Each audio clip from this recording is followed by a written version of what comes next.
Types of chemical equation सबसे important topic है हमारा इस चैप्टर का। ये इसमें हम लोग पढ़ने वाले हैं कि केमिकल रिएक्शन के कितने सारे टाइप्स हैं। देखो पहला जो हमारा टाइप्स है कॉम्बिनेशन रिएक्शन। अब कॉम्बिनेशन नाम से ही पता लग रहा है कि जहां पे दो या दो से ज्यादा सब्सटेंस केमिकली कंबाइन हो रहे हैं और एक प्रोडक्ट दे रहा है। देखो जो हमने अभी रिएक्शन करा था C+O2 CO2 था, या H2 + O2 H2O, या N2 + H2 NH3, ये सारे जो एग्जांपल्स है ये कॉम्बिनेशन रिएक्शन है। यहां पर क्या हो रहा है कि दो या दो से ज्यादा सब्सटेंस केमिकली कंबाइन कर रहा है और एक प्रोडक्ट दे रहा है। तो ऐसे रिएक्शंस को क्या बोलते हैं हम लोग? Combination reaction. कॉम्बिनेशन रिएक्शन की बात ही देखो मैंने यहाँ पे लिखा है एक्सोथर्मिक रिएक्शन। एक्सोथर्मिक रिएक्शन कौन से रिएक्शंस होते हैं? तो वैसे रिएक्शंस जिनके होने से हीट रिलीज होती है। हीट रिलीज यानी कि उसमें प्रोडक्ट में आपको हीट मिलता है। जैसे मैंने जो ये एग्जांपल दिया था अभी C+O2, यहाँ पर CO2 देके हीट भी देता है। एक्चुअली ये कंबसन है, कंबसन ऑफ कार्बन। कार्बन का हम कंबसन कर रहे हैं एयर के साथ, तो कार्बन डाइऑक्साइड गैस दे रहा है और हीट दे रहा है। तो ऐसा कोई भी रिएक्शन जिस रिएक्शन से हीट मिलती हो उसको हम लोग क्या बोलते हैं? Exothermic reaction. तो कॉम्बिनेशन रिएक्शन क्या था? ऐसा रिएक्शन जिसमें दो या दो से ज्यादा सब्सटेंस केमिकली कंबाइन करता है और एक प्रोडक्ट देता है, उसको हम लोग क्या बोल रहे हैं? Combination reaction. और एक्सोथर्मिक रिएक्शन तो जिस रिएक्शन से हीट रिलीज हो रही है उसको क्या बोलेंगे? Exothermic reaction. नेक्स्ट देखो जो हमारा है डिकम्पोजिशन रिएक्शन। इस टॉपिक से 2018 में बोर्ड में क्वेश्चन आ भी चुका है, तो ये बहुत इंपॉर्टेंट टॉपिक है। डिकम्पोजिशन मतलब क्या होता है? डिकम्पोज करना, तोड़ना। यानी इसमें क्या होगा, एक रिएक्टेंट दो या दो से ज्यादा प्रोडक्ट्स में डिकम्पोज हो जाएगा, टूटेगा। अब टूटेगा कैसे? उसको कुछ एक्सटर्नल मतलब हीट देना पड़ेगा। अब वो हीट हम देते हैं तो वो टूट जाता है। फॉर एग्जाम्पल देखो CaCO3, अभी हमने इसको हीट दिया है। CaCO3 कैल्शियम कार्बोनेट बोलते हैं इसको, लाइमस्टोन होता है, मार्बल। हीट दिया है तो ये क्या होगा? CaO और CO2 में टूट गया। तो ये क्या है? डिकम्पोजिशन रिएक्शन है। एक और एग्जांपल देखते हैं, H2O की ही बात करते हैं, वाटर। अब वाटर का अगर हम कभी इलेक्ट्रोलिसिस करते हैं तो इससे क्या होता है? ये हाइड्रोजन और ऑक्सीजन में टूट जाता है। या एक और एग्जांपल देख रहे हैं हम लोग, AgCl। AgCl मतलब है सिल्वर क्लोराइड। तो जब हम इस AgCl को सनलाइट दे रहे हैं तो ये क्या होता है? Ag और Cl2 में टूट जाए। तो ये तीन एग्जाम्पल्स हैं। अब देखो मैंने ये तीन क्यों दिया है? पहला जो हमारा एग्जाम्पल है इसमें जो हीट दे रहे हैं वो टेम्परेचर है। दूसरे एग्जाम्पल में जो इसको एनर्जी दे रहे हैं वो इलेक्ट्रिक करंट दे रहे हैं। और तीसरे वाले एग्जाम्पल में जो इसको एनर्जी दे रहे हैं वो सनलाइट दे रहे हैं। बट इंपॉर्टेंट क्या है कि डिकम्पोजिशन रिएक्शन में जो हमारा रिएक्टेंट है उसके इंटर एटॉमिक फोर्स को तोड़ने के लिए उसको एनर्जी चाहिए। जब उसको वो एनर्जी मिलेगा तभी तो उस रिएक्टेंट का इंटर एटॉमिक फोर्स टूटेगा और तब जाके वो अलग अलग ब्रेक होगा। तो इसीलिए डिकम्पोजिशन रिएक्शन तीन टाइप्स में डिवाइड हो जाता है। पहला, जहां पर हम रिएक्टेंट को हीट देते हैं, इस तरह के डिकम्पोजिशन रिएक्शन को बोलते हैं थर्मल डिकम्पोजिशन रिएक्शन। हीट गया है यहाँ पे। दूसरा, जहां पे इलेक्ट्रिक करंट दिया जाता है, वाटर वाला केस है, इस तरह के डिकम्पोजिशन रिएक्शन को बोलते हैं इलेक्ट्रिक डिकम्पोजिशन रिएक्शन। और तीसरा जो हमारा सिल्वर क्लोराइड का था जिसमें इसको सनलाइट मिल रहा है तो डिकम्पोज हो रहा है, इसको बोलते हैं लाइट डिकम्पोजिशन रिएक्शन। और यही क्वेश्चन 2018 के बोर्ड में आया था, right 3 types of decomposition reaction with example. अब एंडोथर्मिक रिएक्शन क्या होता है? तो एंडोथर्मिक एक्सोथर्मिक का रिवर्स है। अभी हमने पढ़ा था एक्सोथर्मिक में कि वैसा रिएक्शन जिसमें एनर्जी रिलीज होती है। तो एंडोथर्मिक में क्या होने वाला है? वैसा रिएक्शन जिसके होने के लिए एनर्जी रिक्वायर होती है।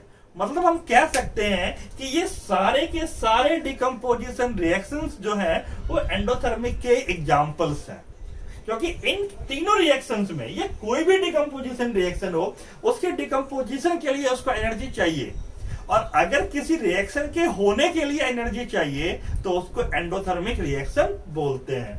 तो इस तरीके से हमने अभी कॉम्बिनेशन और डिकम्पोजिशन और जो इनके साथ में एक्सोथर्मिक और एंडोथर्मिक को समझा है। अगर इसमें कोई डाउट हो तो आप मुझसे जरूर बोले कमेंट में।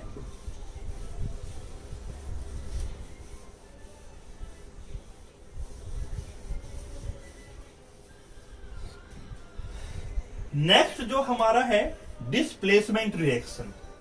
डिस्प्लेसमेंट देखो क्या होता है, मान लो कि आप अगर एक चेयर पे बैठे हुए हो, एक ही चेयर आपके रूम में बैठे हुए हो, और आपके पापा अचानक से आ गए तो क्या होगा? आप उठोगे नहीं उठोगे? उठोगे ना। आपके पापा आके आपको उठा देंगे और वहां पे बैठ जाएंगे। क्यों?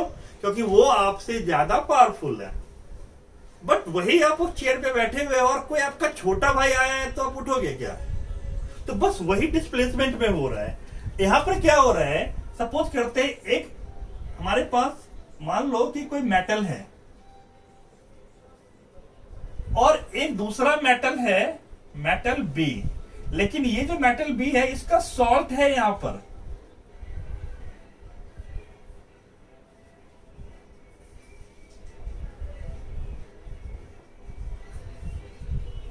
मेटल ए और सॉल्ट ऑफ मेटल बी। अब मान लेते हैं कि अगर मेटल ए मेटल बी से ज्यादा रिएक्टिव है तो क्या करेगा? मेटल ए यहां से मेटल बी को हटा देगा और खुद सॉल्ट बना लेगा। यानी यहां पे जो रिजल्ट आएगा वो क्या आएगा? Salt of metal A plus metal B. इसको समझते हैं एग्जांपल से। जिंक है हमारे पास और कॉपर सल्फेट है हमारे पास। देखो जिंक क्या है? एक मेटल है हमारे पास, और कॉपर सल्फेट यानी कि ये सॉल्ट ऑफ कॉपर मेटल है। लेकिन यहां पर जिंक कॉपर से ज्यादा रिएक्टिव है, तो यहां पर क्या होने वाला है कि जिंक ने कॉपर को हटा दिया, डिस्प्लेस कर दिया, और खुद वहां पे उसका सॉल्ट बन रहा है, जिंक सल्फेट। तो यही डिस्प्लेसमेंट रिएक्शन है। अगर सपोज हम यहां पर एक और एग्जांपल ले रहे हैं, आयरन और जिंक सल्फेट। अब आयरन है और जिंक सल्फेट है, क्या होगा? आपके पापा बैठे हुए हैं और आप आ गए तो क्या वो उठेंगे? बेटा के बैठ जाओ, नहीं उठने वाले वो। यानी कि जिंक अगर आयरन से ज्यादा रिएक्टिव है तो आयरन उसको डिस्प्लेस नहीं कर सकता। डिस्प्लेसमेंट कब होता है? जब एक ज्यादा रिएक्टिव मेटल एक कम रिएक्टिव मेटल के सॉल्ट से रिएक्शन करता है। यहां पर जो ये आयरन है वो कम रिएक्टिव मेटल है एज कंपेयर टू जिंक, तो यहां पर रिएक्शन ही नहीं होगा। अगर एक ज्यादा रिएक्टिव मेटल एक कम रिएक्टिव मेटल के सॉल्ट से रिएक्शन करेगा तो वो उस कम रिएक्टिव मेटल के सॉल्ट को डिस्प्लेस कर देगा और वो खुद का सॉल्ट बना लेगा। लेकिन अगर वो सॉल्ट ही ज्यादा रिएक्टिव मेटल का है तो कम रिएक्टिव मेटल वहां पे रिएक्शन नहीं कर सकता। तो ये है आपका डिस्प्लेसमेंट रिएक्शन।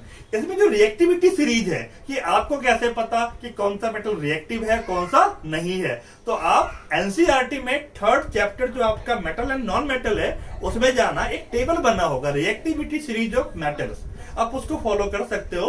उसमें बाकायदा दिया हुआ है कि कौन सा मेटल ज्यादा रिएक्टिव है और कौन सा कम रिएक्टिव है, वहां से आपको समझ में आ जाएगा। और जो लास्ट है हमारा डबल डिस्प्लेसमेंट रिएक्शन। अब यहां पर क्या हो रहा है, मान लो मेरे पास एनसीईआरटी की साइंस की बुक है और आपके पास एनसीईआरटी की नहीं है, कोई और बुक है, किसी और पब्लिकेशन की बुक है। अब मुझे आपकी बुक की नीड है और आपको मेरी बुक की, तो हम क्या करेंगे, आपस में एक्सचेंज करेंगे। वही यहां पर होता है, डबल डिस्प्लेसमेंट रिएक्शन में एक्सचेंज ऑफ आयन होता है। यहां पर डिस्प्लेसमेंट दोनों साइड होता है। कैसे देखते हैं, Na2SO4 और BaCl2। अब देखो ये भी सॉल्ट है और ये भी सॉल्ट है। डिस्प्लेसमेंट में क्या था, एक ही सॉल्ट था, एक खाली मेटल था, तो उसने डिस्प्लेस कर दिया।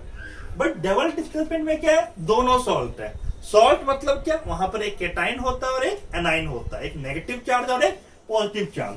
यहां पर जो सोडियम है वो आपका पॉजिटिव चार्ज है और जो सल्फेट है वो आपका नेगेटिव चार्ज है। और जो आपका ये बेरियम क्लोराइड है, यहाँ पे बेरियम आपका पॉजिटिव है और जो आपका क्लोराइड आपका क्या है, नेगेटिव है। तो अब यहाँ पर इनके आयंस में एक्सचेंज हो जाएगा। जो सोडियम है वो यहां चला जाएगा और जो बेरियम है वो यहां आ जाएगा। इससे ये क्या बन जाएगा, BaSO4 plus twice of NaCl। देखो सोडियम कहां चला गया, क्लोरीन के पास, क्या बन गया, NaCl। और बेरियम कहां आ गया, सल्फेट के पास, क्या बन गया, बेरियम सल्फेट। तो इस तरह का रिएक्शन जहां पर दोनों सॉल्ट्स के आयन का एक्सचेंज होता है, उसको हम लोग बोलते हैं डबल डिस्प्लेसमेंट रिएक्शन। इसका जो कीवर्ड है वो है एक्सचेंज ऑफ आयंस।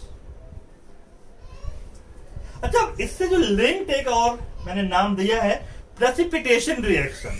ये प्रेसिपिटेशन रिएक्शन क्या होता है, तो जब भी किसी रिएक्शन से जो प्रोडक्ट बनता है, अगर वो प्रोडक्ट इनसॉल्युबल ऑफ वाटर है, तो वैसा प्रोडक्ट जो वाटर का इनसॉल्युबल हो उसको हम लोग बोलते हैं प्रेसिपिटेट। और अगर किसी रिएक्शन में प्रेसिपिटेट बनेगा तो उसको बोलते हैं प्रेसिपिटेशन रिएक्शन। अब जो ये डबल डिस्प्लेसमेंट वाला एग्जांपल था, हम इसी को देखेंगे। तो ये बेरियम सल्फेट है, एक्चुअल में ये व्हाइट पीपीटी बनाता है, व्हाइट प्रेसिपिटेट। तो हम इसको सिंपली डिफाइन करते हैं, those reactions by which we get an insoluble substance called precipitate are called precipitation reaction, and all double displacement reactions are example of precipitation reaction। हमारा जो अगला रिएक्शन है ऑक्सीडेशन रिएक्शन। देखो ऑक्सीडेशन रिएक्शन नाम से ही लग रहा है कि ऑक्सीजन से कुछ मिलता जुलता है, तो बिल्कुल सही सोच रहे हो आप लोग। ऐसा कोई भी रिएक्शन जिसमें ऑक्सीजन ऐड होता हो तो उसको हम लोग कहते हैं oxidation reaction. The reaction in which addition of oxygen takes place. देखो एडिशन ऑफ ऑक्सीजन एक फैक्टर नहीं है खाली, अगर किसी रिएक्शन में हाइड्रोजन रिमूव हो रहा है तो भी उसको ऑक्सीडेशन रिएक्शन ही बोलते हैं। तो the reaction in which addition of oxygen और removal of hydrogen takes place is called oxidation reaction. Example ये रहा आपके बोर्ड पे, copper plus oxygen, copper oxide. देखो यहाँ पर ऑक्सीजन ऐड हो रहा है, magnesium plus oxygen, magnesium oxide. देखो इन दोनों रिएक्शंस को ही लिखने का रीजन क्या है, इन दोनों रिएक्शंस से आपके बोर्ड में क्वेश्चन आता है। मैग्नीशियम का क्वेश्चन क्या आता है कि मैग्नीशियम रिबन को हम जब बर्न करते हैं एयर के साथ, तो उससे पहले हम इसको रब क्यों करते हैं सैंड पेपर के साथ। देखो मैग्नीशियम है, ये एयर ऑक्सीजन है, हमने इनका रिएक्शन करा, मैग्नीशियम ऑक्साइड बना। बट क्वेश्चन होता है कि हम इसको पहले रब क्यों करते हैं। तो आपको पता है मैग्नीशियम एक काफी रिएक्टिव मेटल है, ये बर्निंग से पहले ही एटमॉस्फेयर के कार्बन डाइऑक्साइड से रिएक्शन कर लेता है और अपने ऊपर मैग्नीशियम कार्बोनेट की प्रोटेक्टिव लेयर बना लेता है।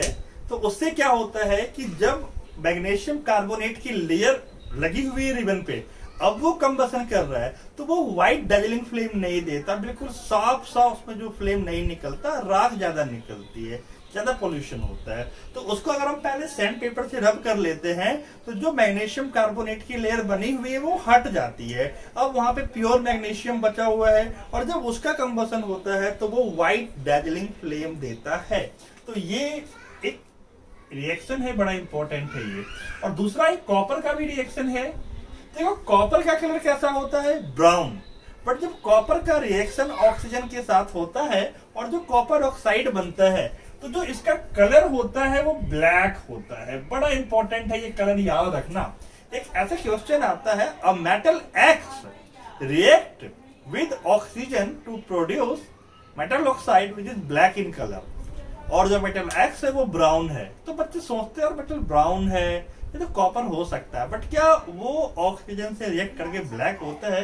तो हाँ, कॉपर ऑक्साइड ही ब्लैक होता है, ध्यान रखना। तो ऑक्सीडेशन रिएक्शन समझ में आ गया आपको कि कोई भी रिएक्शन जिसमें एडिशन ऑफ ऑक्सीजन हो रहा है या रिमूवल ऑफ हाइड्रोजन हो रहा है उसको बोलेंगे ऑक्सीडेशन रिएक्शन। ऐसे ही रिडक्शन रिएक्शन। अब रिडक्शन क्या है?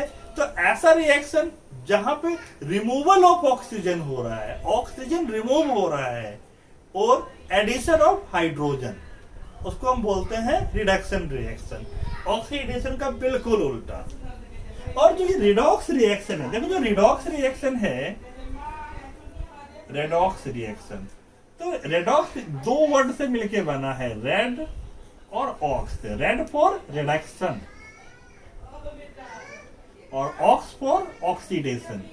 यानी एक ऐसा रिएक्शन जहां पे रिडक्शन और ऑक्सीडेशन साथ साथ है उसको हम लोग बोलते हैं रेडॉक्स रिएक्शन। इसका एग्जांपल देखते हैं तो कॉपर ऑक्साइड करते हैं हम लोग और हाइड्रोजन, तो ये क्या देगा? Copper plus H2O। देखो अब इसी स्टोरी को थोड़ा सा आगे प्रोड्यूस करते हैं। अभी हम लोगों ने पढ़ा था कॉपर ऑक्सीजन से रिएक्शन करके कॉपर ऑक्साइड देता है जो कि ब्लैक कलर का है। तो ये रिएक्शन रिवर्सिबल भी है। हम कॉपर ऑक्साइड में अगर हाइड्रोजन पास करवाएंगे ये फिर से कॉपर दे सकता है। अगेन ये कॉपर ऑक्साइड जो ब्लैक था फिर से कॉपर प्रोड्यूस कर सकता है ब्राउन कलर का। बाकी ये रिएक्शन हमारा रिडॉक्स रिएक्शन का एक बेहतरीन एग्जांपल है। अब देखो यहाँ पर जो कॉपर ऑक्साइड है, कॉपर ऑक्साइड से क्या मिल रहा है? कॉपर। यानी यहां पर क्या हो रहा है? ऑक्सीजन का रिमूवल हो रहा है, ऑक्सीजन रिमूव हो रहा है यहाँ पे। और वाटर को देखो, वाटर कैसे बन रहा है? हाइड्रोजन से। हाइड्रोजन ने क्या करा? यहाँ पे ऑक्सीजन को ऐड कर लिया और वाटर बना दिया। तो कॉपर ऑक्साइड में क्या हो रहा है? Removal of oxygen.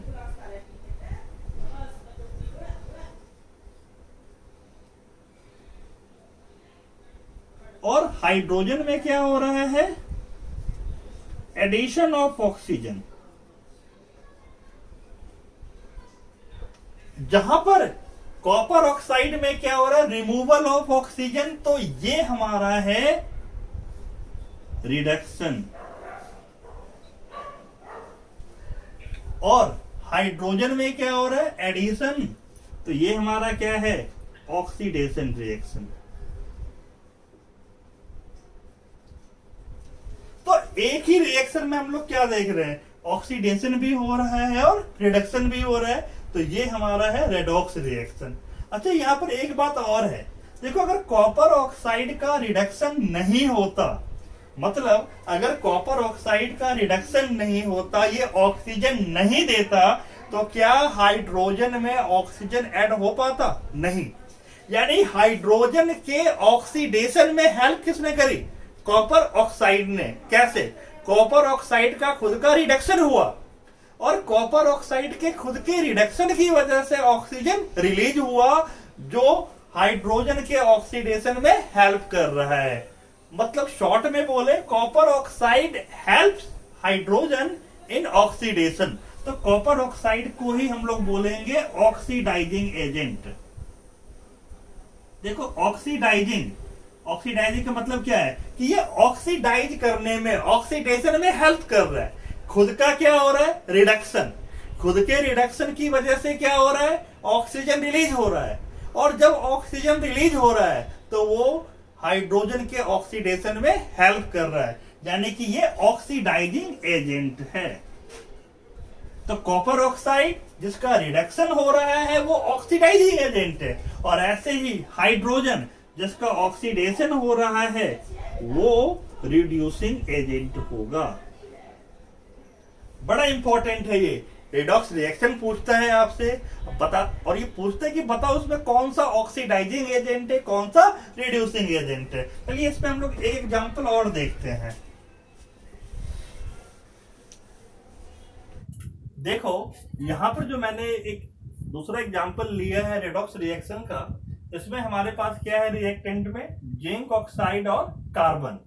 और जिंक ऑक्साइड और कार्बन जब आपस में रिएक्ट कर रहे हैं तो कार्बन क्या कर रहा है, जिंक ऑक्साइड में से जिंक को हटा के उसकी जगह ले रहा है, तो जिंक अलग आ गया और कार्बन मोनोऑक्साइड बना रहा है।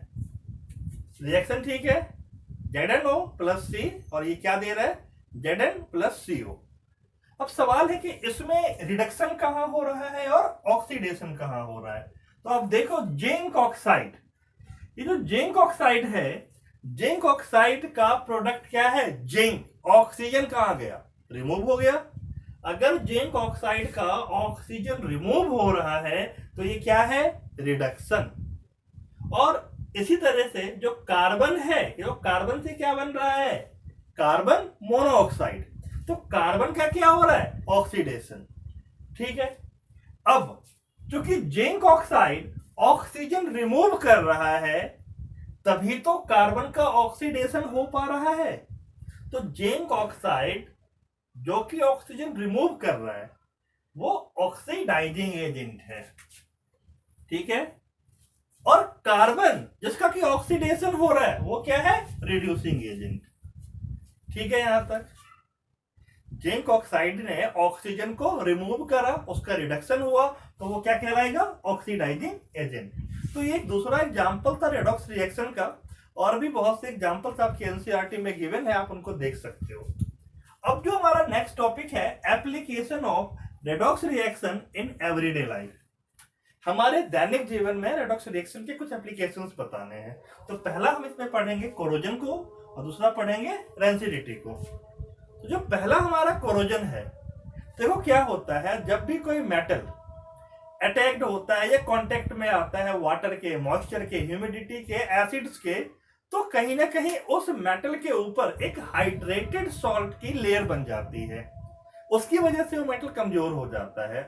हम लोग कॉमन में देखते हैं ना, लोहे में जंग लग जाता है, या जो कोई तांबे का बर्तन हो, कॉपर वेसल हो, वो हरा हो जाता है, सिल्वर हो तो वो काला हो जाता है। तो ये जो हमारा कोरोजन है, इसमें हम क्या पढ़ने वाले हैं कि जब भी किसी मेटल में वाटर का, एयर का, मॉइस्चर का, ह्यूमिडिटी का, एसिड का, इन सब का कोई कांटेक्ट होगा फॉर अ लॉन्ग टाइम, तो उसकी वजह से उस मेटल के ऊपर एक दूसरी लेयर बन जाएगी हाइड्रेटेड, और उसकी वजह से क्या होगा, वो कमजोर हो जाएगा। तो उसका एग्जांपल मैंने बहुत सारा बता दिया आपको कि जो आयरन है Fe, इसके लिए हम क्या कह सकते हैं, रस्टिंग होता है, इसका जंग लगना इस पे। जो कॉपर है वो कैसा हो जाता है, ग्रीन लेयर। जो आपका सिल्वर है वो कैसा हो जाता है, ब्लैक। देखो काफी आप इसमें डीप भी जा सकते हो कि आयरन जो है वो रस्टिंग ही क्यों होता है। तो आयरन का जो रिस्पॉन्सिबल इसके लिए वो वाटर है। कॉपर ग्रीन क्यों होता है, तो कॉपर एटमॉस्फेयर के कार्बन डाइऑक्साइड से रिएक्शन करता है और कॉपर कार्बोनेट की लेयर बनाता है। सिल्वर ब्लैक क्यों होता है, तो सिल्वर एटमॉस्फेयर से सल्फर गैस लेता है और सल्फर गैस लेने के बाद वो अपने ऊपर सिल्वर सल्फाइड की लेयर बनाता है। ठीक है, सिल्वर सल्फाइड की। ओके, तो ये जो हमारा कोरोजन है, ये तो इसका हार्म हो गया कि भाई इससे जो हमारा मेटल है कमजोर हो जाएगा। तो इसको हम रोकेंगे कैसे, प्रिवेंशन कैसे करेंगे। तो आपको पता है oiling, painting, grazing, galvanisation, alloy बना देते हैं, बहुत सारे प्रोसेसेस है। और बाकी इस टॉपिक को हम चैप्टर 3 जो हमारा है मेटल एंड नॉन मेटल, हम वहां भी देखेंगे काफी डिटेल में कि बहुत सारे इसके प्रोसेसेस होते हैं। एलॉय बना के हम इसको ठीक कर सकते हैं, एलॉय बना देंगे तो उस पर जंग लगने का सवाल ही नहीं है। एक होता है गैल्वेनाइजेशन, कि एक मेटल के ऊपर आप जिंक की कोटिंग कर देते हो। आयरन जैसे है हमारा, आयरन के ऊपर जिंक की कोटिंग कर देंगे तो आयरन से क्या है, जिंक ज्यादा रिएक्टिव है, तो जिंक क्या करेगा, आयरन का जो रिएक्शन होने वाला है वो जिंक का हो जाएगा और आयरन हमारा ठीक रहेगा। तो बहुत से तरीके हैं। नेक्स्ट हमारा है डेंसिटी। देखो डेंसिटी क्या होता है, कि जब भी कोई ऐसा फूड आइटम जिसमें कि ऑयल है, फैट है, कार्बोहाइड्रेट्स है, वो जब ऑक्सीजन के कांटेक्ट में आता है और एक स्पेसिफिक टाइम के लिए आता है, तो उसकी वजह से उसका टेस्ट खराब हो जाता है, उसकी स्मेल खराब हो जाती है। तो ऐसे फूड को बोलते हैं रैंसिड फूड और इस प्रोसेस को बोलते हैं रैंसिडिटी। तो जब ऑक्सीडेशन की वजह से कोई भी फूड पार्टिकल, फूड आइटम जिसमें कि फैट है, कार्बोहाइड्रेट्स है, ये ऑक्सीजन के कांटेक्ट में आता है और उसकी वजह से उसका टेस्ट, उसकी स्मेल खराब हो जाती है, तो ऐसा फूड क्या कहलाएगा? Rancid food. और ये प्रोसेस कहलाएगा रैंसिडिटी। अब रैंसिडिटी को हम कैसे रोक सकते हैं? तो देखो, रैंसिडिटी को रोकने का सबसे बेस्ट तरीका है कि आप एंटीऑक्सीडेंट मिला दो। आप देखते हो ना, जो चिप्स के पैकेट होते हैं, पूरा उसमें क्या भरा होता है? एयर। वो कौन सा एयर होता है? Nitrogen gas. जो फूड आइटम्स हैं, जो पैक्ड होता है, जिसमें कि गैस भरी हुई है, वो नाइट्रोजन गैस होती है। क्यों? क्योंकि नाइट्रोजन गैस एंटीऑक्सीडेंट होता है। जब तक नाइट्रोजन गैस वहां पर है उस खाने के आइटम्स के साथ, वो ऑक्सीडेशन नहीं होने देगा, और ऑक्सीडेशन नहीं होगा तो वो खाना खराब नहीं होगा आपका। तो पहला होता है फ्लश्ड विद नाइट्रोजन गैस। दूसरा इसका तरीका है कि आप इसको एयर टाइट जार में रखो, ऐसे बर्तन में रखो जहां पे हवा ना जाए। हवा नहीं जाएगा, ऑक्सीडेशन नहीं होगा, या हवा बहुत स्लो जा रहा है तो ऑक्सीडेशन बहुत स्लो हुआ और खाने का लाइन बढ़ जाता है। तीसरा है कि आप उसको कूल प्लेसेस में रखो, ठंडी जगहों पे रखो, डार्क प्लेसेस में रखो, जैसे कि हम घर में फ्रिज में रखते हैं। अब फ्रिज में क्या है, टेम्परेचर कम है, लाइट नहीं होती, तो उसकी वजह से क्या होता है कि अब टेम्परेचर नहीं है तो जो रेट ऑफ ऑक्सीडेशन है वो बहुत स्लो हो जाता है और हमारा खाना थोड़ा लेट खराब होता है। अगर हम बाहर छोड़ दें तो जो सुबह का शाम तक भी नहीं चलेगा, फ्रिज में रख के हम सुबह का कल भी खा सकते हैं, है ना। तो ये रैंसिडिटी को प्रिवेंट करने के कुछ तरीके थे कि आप उसको एंटीऑक्सीडेंट लाइक नाइट्रोजन के साथ फिल करो, आप उसको एयर टाइट जार में रखो, आप उन क्या करो खाने के आइटम्स के साथ कि उसको ठंडी जगहों पे रखो। तो इस तरीके से हम रैंसिडिटी को भी कम कर सकते हैं। तो हमारा ये चैप्टर खत्म हो गया आज। और अगर आपको इस पूरे चैप्टर में कहीं किसी भी टॉपिक पे डाउट लगा हो, कोई टॉपिक समझ में नहीं आया हो, तो प्लीज कमेंट बॉक्स में जाके जरूर बताएं। मैं पूरी कोशिश करूंगा कि उस टॉपिक पे एक डिटेल्ड वीडियो बनाऊं, कुछ ज्यादा एग्जांपल्स के साथ, कुछ ज्यादा एक्सप्लेनेशन के साथ, ताकि आपको अच्छे से समझ आ सके। अगर आप पर्सनली भी मुझसे चाहते हैं पूछना तो मेरा व्हाट्सएप नंबर भी दिया हुआ डिस्क्रिप्शन बॉक्स में, आप उससे भी मुझसे बात कर सकते हैं। Thank you very much.